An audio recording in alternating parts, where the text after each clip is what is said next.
Friends, welcome to cook with SG channel. இன்றைக்கி நம்ம என்ன பார்க்க போகிறோம்னா, பனங்கிழங்கு எப்படி வேவிக்கலாங்கிறத பார்க்கலாம். இது வந்து பனங்கிழங்கு சர்க்கரை இருக்கிறவங்க கூட சாப்பிட்லாம், உடம்புக்கு நல்லது. மேல் தளவும் நம்ம வந்து கட் பண்ணி எடுத்துக்கலாம்.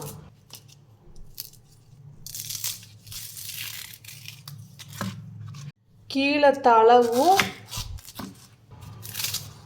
கட் பண்ணி எடுத்தால் இப்படி ஒயிட் கலரில் வரும். இதை தான் நம்ம வேக வைக்க போகிறோம். வேக வைக்கல கூட நம்ம 2 பல்லு பூண்டை போட்டுக்கலாம். அதுக்காக பூண்டை வந்து நல்லா நம்ம இடித்து எடுத்துக்கலாம்.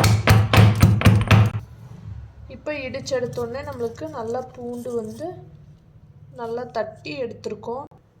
பனங்கிழங்க நம்ம தொளிச்சு எடுத்தோம்னா இந்த மாதிரி ஒரு நல்லா ஒயிட் கலரில் இருக்கும். இதை வந்து நீங்கள் பனங்கிழங்கு ரொம்ப பெருசாக இருந்தால் கட் பண்ணி எடுத்துக்கலாம்.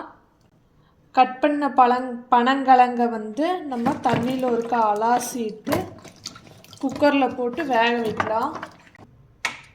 நம்ம வேக வச்சுக்கலாம்.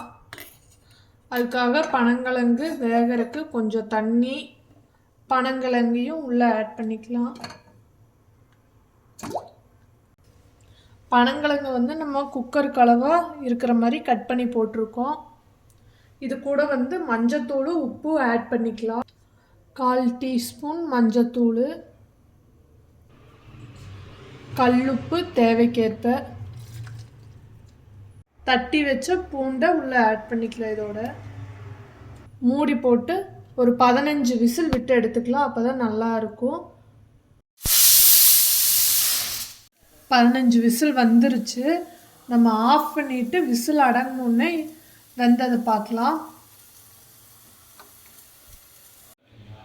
இப்போ வந்து நம்மளுக்கு விசில் அடங்கியாச்சு. ஓப்பன் பண்ணுறோம்.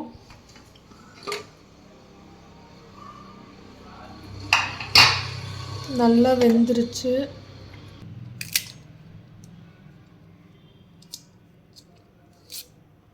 இப்படி பிச்சு எடுத்தால் நாரை அக்கட்டை எடுத்துட்டு சாப்பிட்ணும்.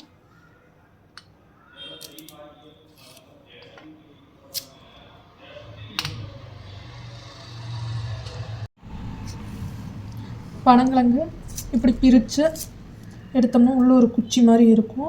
அதை வந்து வெளியே எடுத்துட்டு இந்த கொனையை வந்து நல்லா வெந்திருக்கும். இது சாப்பிட்லாம். இப்படி உடச்செடுக்கையில் இப்படி நார் வரும். இதை எடுத்துட்டு இப்படி தான் சாப்பிட்ணும். இந்த மாதிரி நாரை எடுத்துகிட்டு குழந்தைங்களுக்கு கொடுத்திங்கன்னா குழந்தைங்களும் நல்லா விரும்பி சாப்பிடுவாங்க. ஒரு டேஸ்டான பனங்கிழங்கு வந்து நம்மளுக்கு ரெடி ஆயிடுச்சு.